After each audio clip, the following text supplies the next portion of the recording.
Hello and welcome into the Sporting Pod. Along with Tony Allegretti and Emerson Burris, I'm Cole Pepper. Coming up on the pod, ready for a Motown rematch as Detroit City comes to town. A new face on the men's side and some heartfelt thank yous to the women. And the World Cup has begun. We are fed by the Bearded Pig, locally owned and operated with the original location in San Marco. Make sure you swing by the Bearded Pig for great barbecue and great times.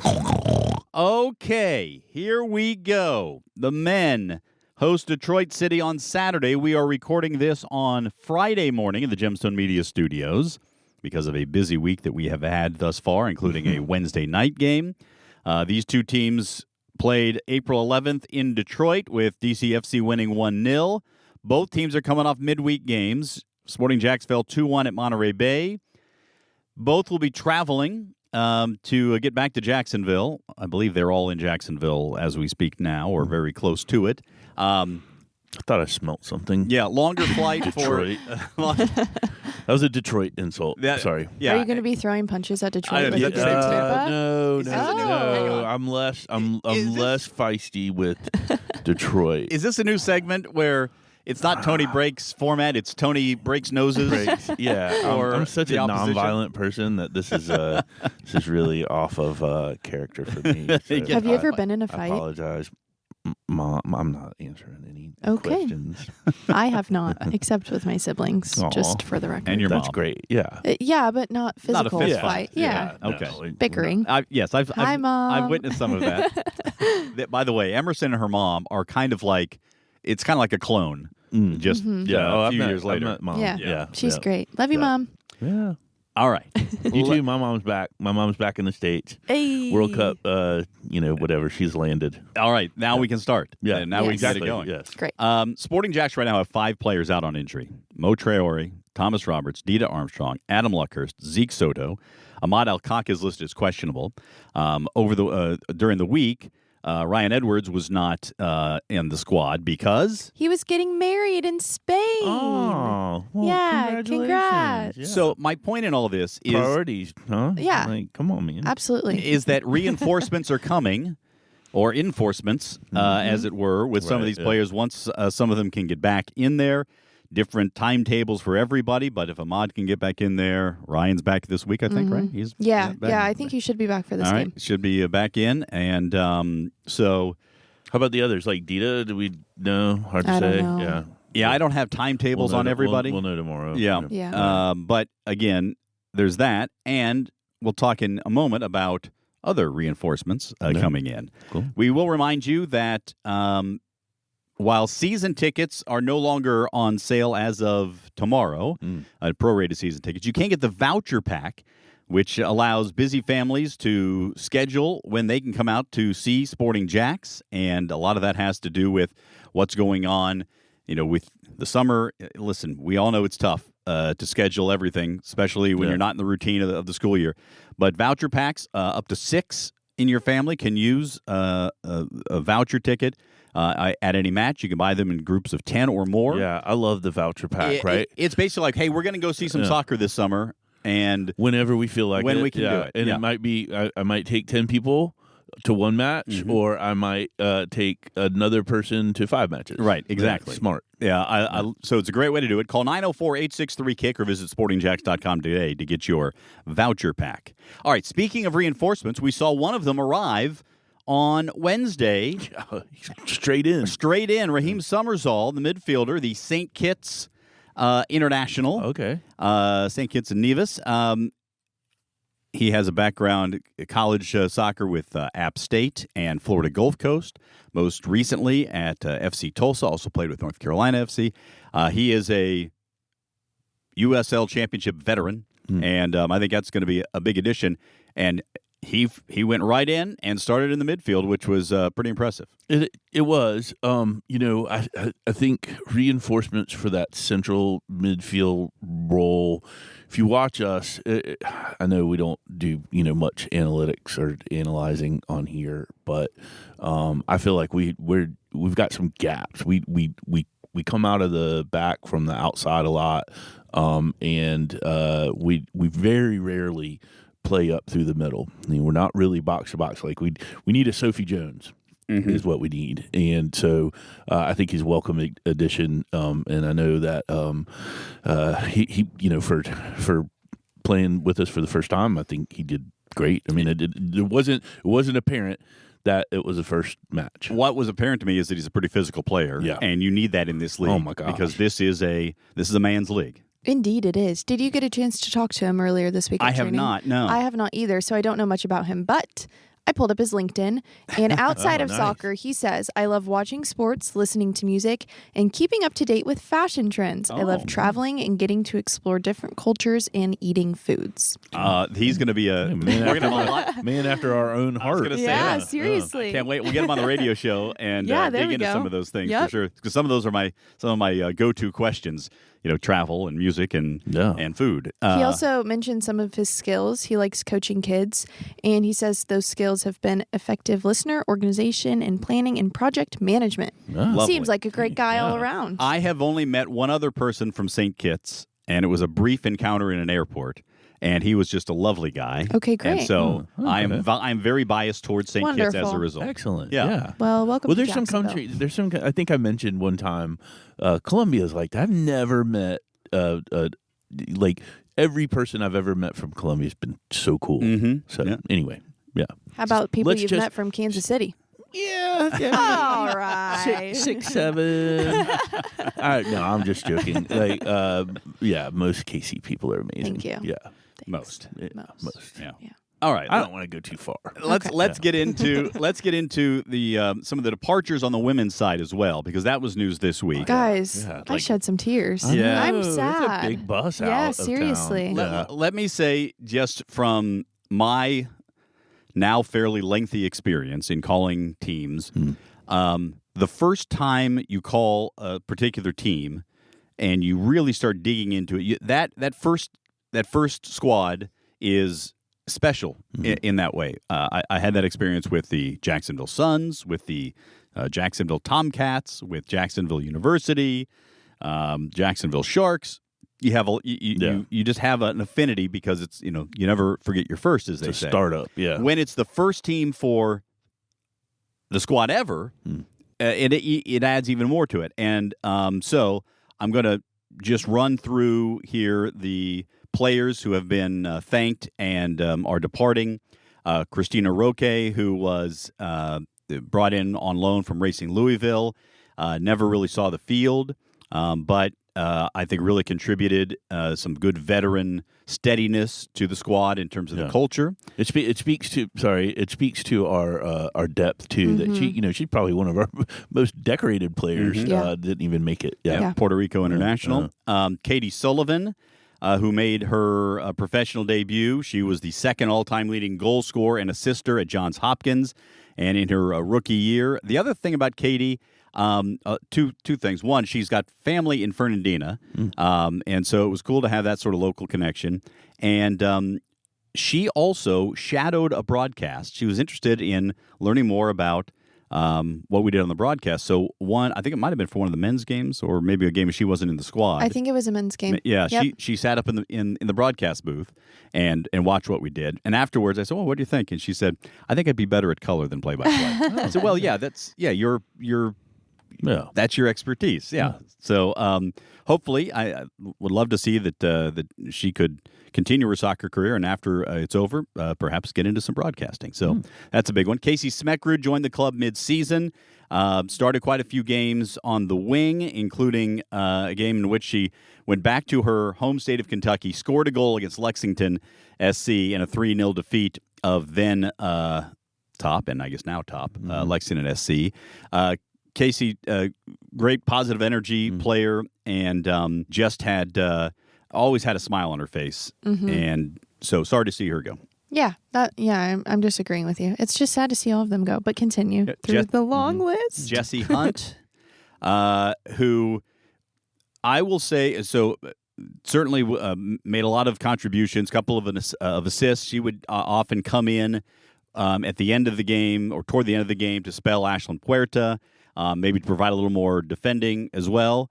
But the thing that I will remember about Jessie is she is sneaky funny. And she sort of served as Georgia Brown's sidekick in a lot of these things. And So I'm sure Georgia is going to miss her as well. But sneaky funny. As Yeah, as go ahead. a fine. funny person, that makes me very happy. Yeah. I like that. Yeah. Was she like a straight man? Because Georgia's kind of the Jerry Lewis. Is she the Dean Martin?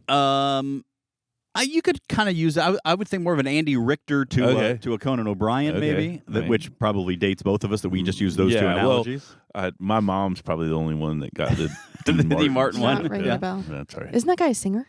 Yeah, Yeah. he is. Okay. He is. The Rat Pack. Very Look good. at that. I know something. Come on, Here guys. we go. No, Yeah. you're in. One of my favorite things about Jessie is for Bendy Lines, the staff rec team, her and Georgia would always do sideline interviews. Yeah. So I'm going to miss seeing that. Also departing is Abby Boyan. Came in as a loanee in February. She had played professionally in Denmark as well as with the Utah Royals of NWSL. Scored a goal in the regular season finale against Carolina Ascent. And as Sporting Jacks was trying to sort of find some solutions to that right wing position, they went through a lot of players. Abby came in and ferocious. Played a physical attacking style of soccer. Yeah, she was good. Georgia Bulldog too, by the way. She'll be working. Yeah, She definitely has a hard outer shell, but I got to know her. We would always go to church together cracked on the Sundays. shell. I Good. cracked the shell. Nice. Sweet girl. So hopefully she gets an opportunity to play somewhere else. Yeah, agreed. And this is a tough one. Julia Lester. Yeah. First player to join the squad on loan came from Seattle Reign, former Florida Gator. And I really think that when she went out with the injury, playing that right side of the back line, that threw things out of kilter. Yeah. The cookies started to crumble. Yeah, I don't know that it was necessarily a crumbling, but it's like if you get an injury on your toe and then you start walking differently, then your hip starts feeling it, your knee starts feeling it. It was like a domino effect. Yeah, exactly. A gasket just starts to leak a little bit, and then you don't really realize it's a problem until it is. She, I think somebody told me this, was the fastest sprint speed on the team. Nice. And I thought it would be Meg or Bo. well, Meg with the ball at her feet is like she's the same speed as otherwise. There's some we got some speed. The other thing about, and you could see this very early on from Julia Lester, is that she did not back down to anyone, which was great. You needed some steel in that lineup. And I was a big fan of the way she played. She always seemed to be in the right spot. Again, one of the veterans on this team. She was in the Super League Team of the Month in September, and we wish her well. Oh, for sure. Yeah. And I think she'll do well. The other one who's been announced as departing is another one who etched her name in the Sporting Jacks book. Jade Pennick scored the first goal ever. But what I will most remember about her is how well, at least externally, she handled the demotion from being in the starting 11 to being a reserve. Yeah. And this is a veteran, came from, she's English, but she came from playing in the Australian League prior. She had played for Stacey Balaam previously. That had to be a hard decision and a hard conversation, but she seems to just have handled it so well as a real pro. So there's some real pros that we're going to be losing off of the squad heading to the start of the season in August. Yeah, and all that I agree with Emerson just about sort of you tear up seeing the social media posts and we all of course wish them well, but the USL specifically, but soccer in America and soccer until you get to the really highest levels, it's 1-year contracts. There's not a lot of there's some, but there's not a lot of long-term deals. And then, even the ones that are staying are on short-term deals. And the last one that I'll mention, which is another tough one, is Zara Siasi, UNF All-American, who was the Gainbridge ambassador for the team, right? And is just an unbelievable person. And so, if you haven't already, go to her the bakery Rise Instagram. Bakery. Spell it RIZE Bakery Co.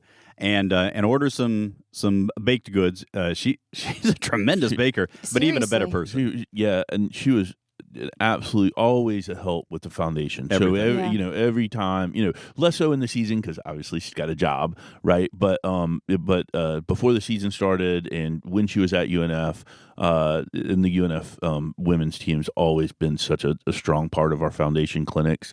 But I have I've got a heart for her, and I hope Rise takes off. She's been killing it. She's been doing pop-up events and staying busy with that. Yeah. So. Well, I'm just going to say this, and I don't have any hiring ability at this point, but if we can find a role for her in the club somewhere, I think it would be amazing because to have that local connection, somebody who played at UNF, really has adopted Jacksonville, and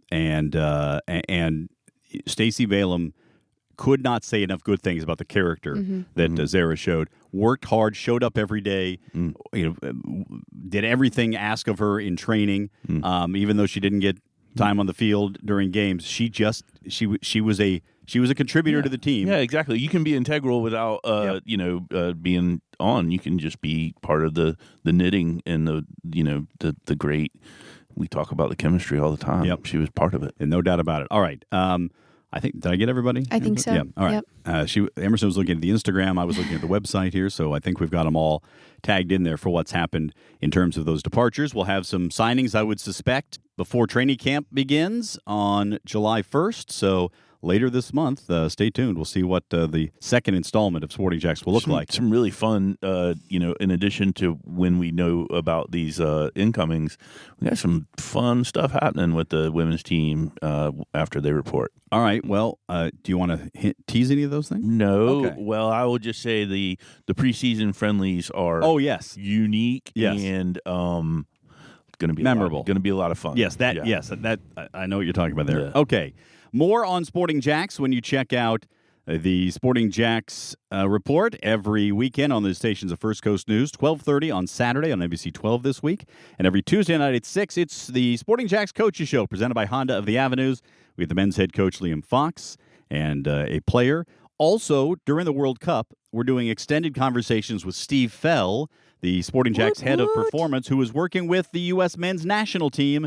So what other radio show is getting somebody from inside? That is so cool. How'd you get that? Cole Pepper. If I'm Steve, I'm like, hey man, I'm a little busy. He's just making some time. That's incredible. Yeah. It's incredible that we're recording it. Yeah. So on his when he's free, I'm being flexible. But Steve wanted to do it. He was like, hey, anything you want. And again, he's a hero. Unbelievable. He's so awesome. Yeah. Unbelievable guy and amazing at his job as well. So we're fortunate to have him. Yep. All right. Speaking of the World Cup. When is it? Well, Tony, it started yesterday. Oh. Yes. Are you being serious? No. Oh. Come on. Come on. Guys, I don't know. That really frightened me. That was me being Jerry Lewis. Oh. Mexico, a 2-0 win over South Africa. There were 3 red cards in the game. At one point, South Africa was down to 9. Trace.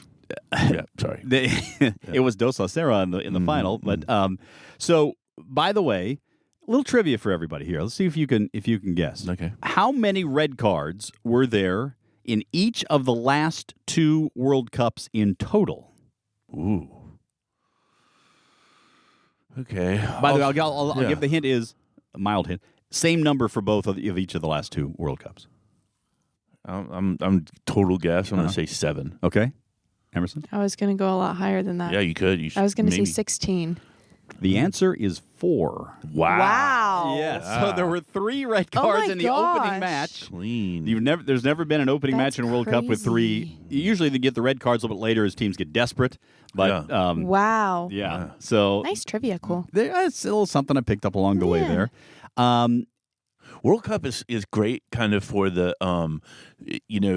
teams that are kind of have to park the bus. They got to let they're not. There's 48 of them now, right? So underdogs. They're going to have to be a lot more physical and a lot. I'm not saying dirty, but they're going to especially in the World Cup, you can tell some teams really try to get under the skin and mentally, and sometimes that's with fouls and different sort of mind games. So we might see more. We're on track for 300. right?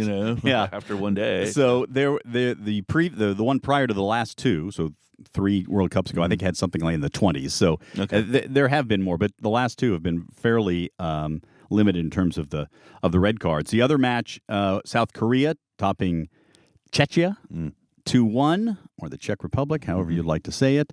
And so, you know what that means? The Sioux Czech Republic. Yeah. What does that mean? That means Tony has 6 points. 6 points go. with Mexico and South Korea. It means I have 0 points with 2 losses. Emerson has 0 points because their teams haven't played as of the recording of this one. However, by the time we get back to you, we should have a pretty good feeling on how things are going in our contest. Remember, we last week we picked all of the 48 teams, so each of us has 16 teams on their roster, and we get 3 points for a win, 1 point for a draw, just as you would. And then if you have a group stage winner, you get 5 bonus points. And if you have a non-group stage winner who advances at the knockout round, you get 2 bonus points. And we'll talk about scoring down the line. I was looking at my list. I got really lucky. I mean, I think I'm going to do pretty well. I think you have a pretty good coming out of the gates, pretty good. But also, just there's a few later down the snake draft that I got. Who do you like in your later picks? Obviously, South Korea was your 11th pick, but I don't have them memorized, and I don't have them in front Iran, of me, Panama, Saudi Arabia, Iraq, and Qatar. So you're none of them really. In fact, so South Korea. South Korea. Yeah, South Korea. Is already paying dividends. And I think Panama may not score a goal. Like there's some real stinkers. I think Qatar will do better than both of them. Okay. Iran, no telling, and they're basically fighting for their lives. So I don't know. I'm rooting for them. Yeah, just to have an experience. Yeah, as people, All right, humans. We do want to remind you that we will be out and about. Where are you going to be? Well, let me just tell you, Emerson. There are 4 locations now for our watch party Friday night. It's amazing. We will be at all the Island Wing locations. So actually, I guess there are 6 locations because you have Southside Bartram Market in Tamaya. We will be at V Pizza in Mandarin. I think that's where I will be. You're going to hit that one? Yeah, that might be me too. I'm not sure yet. Miller's Ale House at the Avenues. That was an outlier. How did we get in with Miller's Ale House? Well, we did. Miller's Ale House. We're awesome. It's fun. Yeah. It reminds me of Wetherspoons over in the UK. Okay. Anyway. And then Colhane's on the south side. Yeah. That's where I'm going. Yeah. Okay. That's going to be that's going to be the bumping place. Biggest one. I think so, yeah. That one's one in, one And out I think our players are going to be dispersed at all of the We'll have some players right? at different locations. I'm not sure if they're going to be at every single one, but I don't think they're going to be find at all. out. Yeah. We're going to do that, and we don't have enough players for as many watch parties are in this city. Well, exactly. But maybe the academy players. It's going to be a great opportunity to come by, watch the World Cup with other soccer fans, and have a chance to win some things. And who knows, maybe somebody will buy a round. Dude, they're like in the prizes I saw in the office today. Like one of them's I don't know how many there were, but one of them's like a signed jersey. Oh yeah, wow! Like, I mean, come on, guys. Like, I don't even have that. Anyway, we'll work on that. Sorry, we'll work on that. I for don't you. have that either. That'd be cool. No one has that. All right. We have come to the point in the podcast where Tony, if you can believe it, breaks format.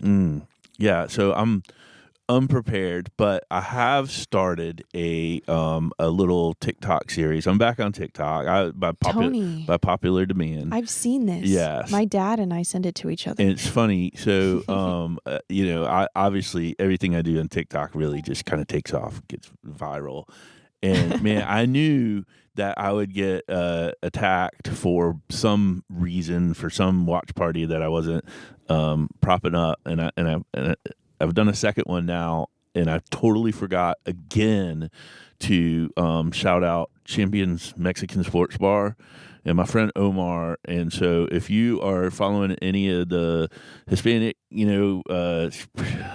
Latin American team squads, I highly recommend Champions Mexican Sports Bar.